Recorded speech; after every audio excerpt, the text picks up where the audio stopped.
Welcome back, friends, to a new behind the scenes of the Quiet Tales. Today I'm going to take you on a deep dive into the making of the first episode of The Path of the Demon Slayer, The Quest, episode 1. This one was a lot of work, and I'm so glad that you seem to like it. It's been out since Sunday, and the reception has been very good. So thank you all for, again, supporting this channel and for watching and taking the time. And it's just an amazing start of the journey. So I want to show you how I made this, because this was definitely so far the most ambitious and the most complicated video that I did. It really didn't seem that complicated when I shot it, because I shot this video back in last July, and back then it was just the tent and that was it. And I didn't really plan for a prologue, I didn't really plan for too many effects, and I definitely did not plan to redo all the audio for the video. But I did, so I'm going to show you how I did that and why. So how did this video come to pass? I wanted to do a Witcher-inspired video. First, because I love The Witcher. Second, because I have all my LARP stuff lying around, which is fitting for a warrior-type character. So that was just a good fit. And starting out this channel, I knew I wanted to do something that connects with an existing audience, because, of course, I want to do original universes and original stories. I don't want to do like carbon copies of something, but I knew I wanted to, find a bridge between something that is original and something that people would know. So I decided on making the Demon Slayer, who miraculously has yellow eyes and silver white hair. But I actually found an in-world explanation for the hair, which I might explain in a later video. How did I start? I first wrote it, of course, in my trusty Final Draft, which is my script writing program. It's a professional script writing program. You can actually write it in any program, but this is what I use. I've been using for a couple of years, and I just like the formatting. It's like a script in a film. I know what I want to see, so I actually also write in the shots that I want to see, so I can plan already for what I need on the day of the shoot. So I want to shoot for a wide shot, then I go in for a medium shot, which is a little closer and all that. So, I plan for what do I want to see, and of course, what should I say? Originally, the story started in the tent with my arm. I wanted to shoot my arm separately, just opening the tent to the Demon Slayer. But things turned out different. Yeah, I just write everything down. I write down, a couple of the triggers, like he sheathes his sword, so I know I'm going to need the sound of the sword. I know, he pours wine, cups tink, cats meow. I'm sorry for my cat. That's going to happen a lot in these behind the scenes series. So everything that I know I'm going to hear, I'm going to put in caps, in all caps, just so I know, okay, this is important. I need to hear this. Little director's notes. He takes a bite from the cookie. You both chew and drink. So I always write in the viewer's actions as well. So this is more interactive. After I write this, I plan it out. I plan for, the shots that I'm going to use. Mostly it's like a main angle and the side angle with my second camera, just so that I can cut between takes, because thing is, I can't do a monologue of 30 minutes in one sitting. I just can't just do it. I can't memorize all that. I think that's because I've not done lots of theater for the past decade. I've done mostly voice acting, and for voice acting, you don't need to remember a thing. You just read stuff. So my memory isn't what it used to be. Also, smartphones. So thank you for that, world. So what did I do? I planned everything out. Then I built a tent in this room. I just got some fabric. I bought some fabric and I used some fabric that I had here, like some bed sheets. And then I just hung that over cheap light stands. I didn't even put up rope or anything to give it some tension or stability. This was very flimsy, guys, very flimsy, but it held. and it was enough. And you just need to design for everything that's within the, confinements of the screen. Everything outside the screen doesn't matter. That's why I just had like 2 tent walls and a floor and some props, and that's it.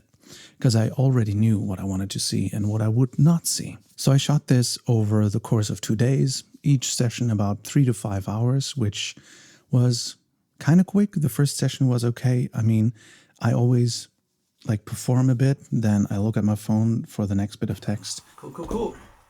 Try to remember that and then continue playing or acting.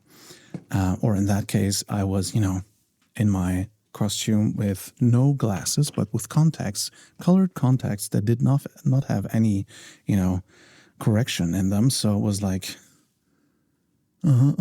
or, okay. And then go back into Varen mode again. So, very, very cool. So that was basically the first day. And the second day was just the close-ups of all the props. I reserved that for its own session, just so I was concentrating with the mics and the camera on just, the props, the feeling of this, giving it dimension. And I didn't want to rush the close-ups of the props because they are so important in ASMR. So the shoot was very simple. Then I had this lying around for maybe half a year before I actually edited that.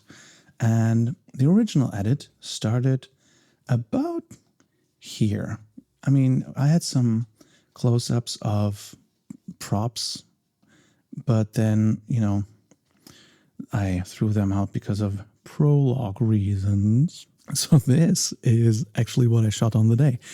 As you can see, it's very flimsy.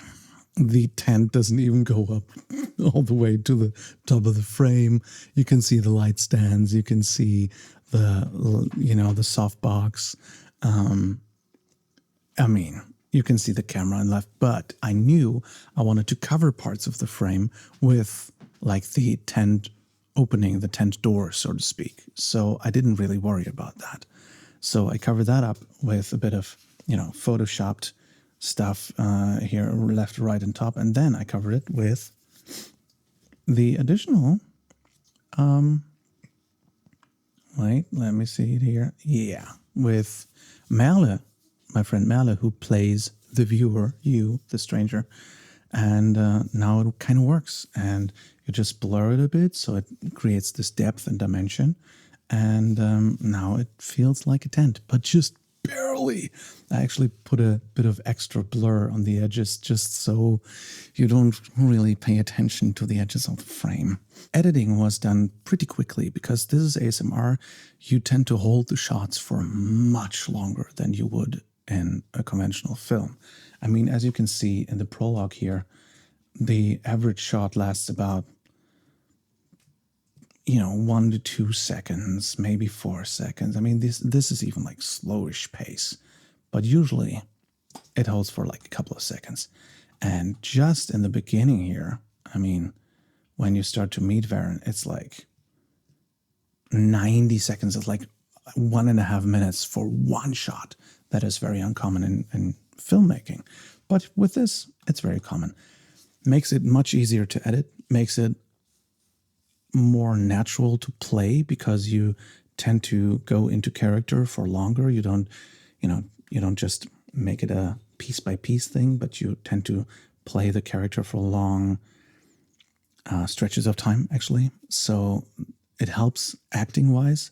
It doesn't help with memorizing the text, which I have a hard time with. I really just can't remember so much, and that's why I improvise quite a bit on the set as well.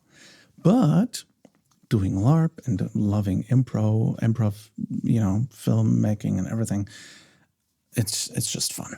So yeah, this for me is the playing the character and just being on set. That is so much fun. I wish I didn't have to do the camera work and the lighting and the sound as well, but because it's quite static, it's not too much work. It's kind of doable.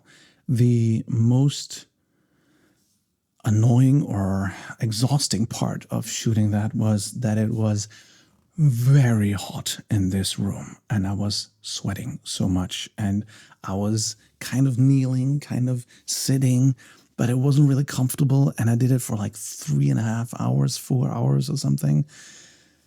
That gets to you know, especially if you're not 20 anymore. So yeah, so editing was pretty quick, and then after I edited this, I came up with the idea of the Prologue, because there was a LARP event coming up that was, you know, set in this amazing medieval village. I showed you some of the BTS, and when I saw the images, I thought, I need to shoot there.